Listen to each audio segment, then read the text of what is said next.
سلام و درود به شما رئیس پارلمان تاجیکستان رستم امامعلی.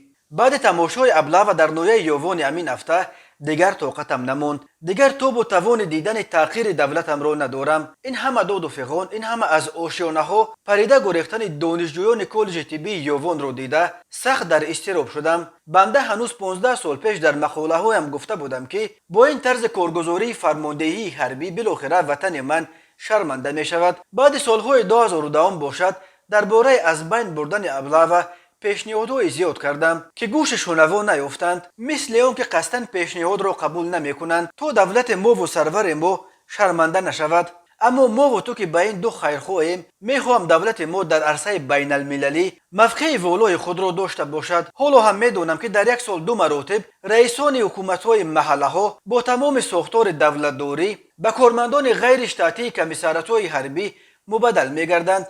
بعضیشان در خلوت و در نزد نزدیکان خود میگیرند، چون که باور ندارند نقشه را اجرا کرده توانند. یکی ابله و میکند و سلدت میفروشد، دیگری گریخته به خارج کشور میرود، سومی در کنج کنار موافق پنهان میشود. اگر کسی میگوید این سخنان حقیقت ندارند، به خدا قسم خائن همین ملت است. واقعات نزدیک کالج طبی یووان در نزد همه کمیساریات‌های حربی وطن قریب هر روز تکرار میشود و علم آورش امین که پنهان نمیماند. میدانم نمیپرسی که کی عیبدار است، چون که خودت تحصیل کرده و دانشمندتر از من به خوبی همش را میدانی. اینجا حکومت نویه یووان و حکومت‌های دیگر شهر و نواحی عیبدار نیستند. کمیساریات‌ها هم حتی جوانان هم، بلکه عیب در سیاست نادرست وزارت مدافع کشور است. اصلاح هم باشد گمان دارم در دست رئیس پارلمان کشور، یعنی در دست تو است.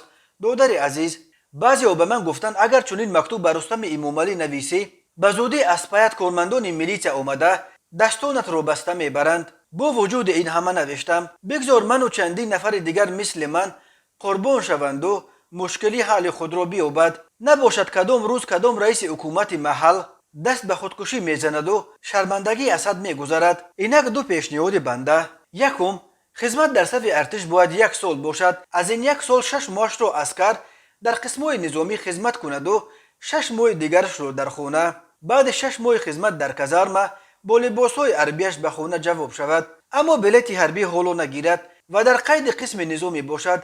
در صورت ضرورت با یک زنگ تلفنی در مدت کوتاه‌ترین به قسم حربی در لباس نظامی حاضر شود. بعد 1 سال دیگر چون بلیت حربی را گرفت، همه در قید کمیساریات‌های حربی در احتیاط باقی بمانند.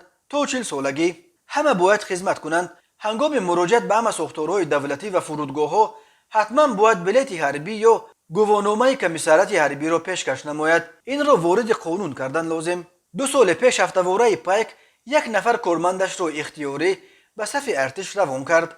خدمت را ادا کرده آمده گفت که در 2 سال همگی 6 تیر اتومات پرانده است. 2 سال عمرش بیهوده گذشت، نه یگان کسب آموخت، نه تربیه وطن دوستی گرفت و نه ملکه حربی. در 6 ماه پیشنهاد کرده ما باشد خدمتچی باید فقط جنگ آموزد، پادبانی نکند، برای کماندیران پول نبرد. دوم، راته‌های کاری تأسیس دادن لازم. خدمت در این راته‌ها اختیاری باید باشد. برای پیدا شدن اختیاران به این خدمتچیان ماهانه دادن لازم.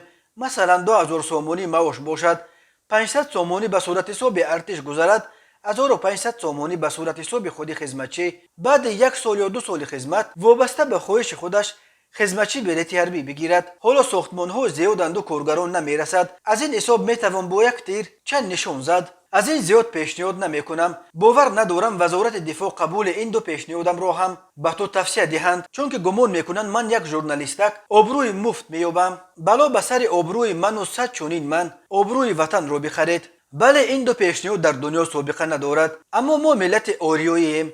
بگذار دیگران از ما آموزند. دادر عزیز رستم امامعلی، حالا تو وظیفه داری که آبروی پدر و وطن را با قبول این 2 پیشنهاد یا راه دیگر بخری. اطرافیانت گفتند که تو خیلی جوان جسور و با فهم و با ادراکی. به دو قد شدن و تملق‌کاری کردن بعضی از مسئولین فریفته نشو. احترام فقط در این نیست، اینها در اصل سنگ در بغل دارند، به شما نیکی نمیخواهند. شخصا من و تیم پیک امروز و در آینده میخواهیم با تو کار کنیم، وطن آباد سازیم و دستاوردهای ابرمردان سابق و پدر ارجمند تو رو حفظ سازیم. فقط امروز نگذار که وطن من و تو شرمنده شود. با احترام حساس احمد ابراهیم سرمحرر هفته‌نامه پیک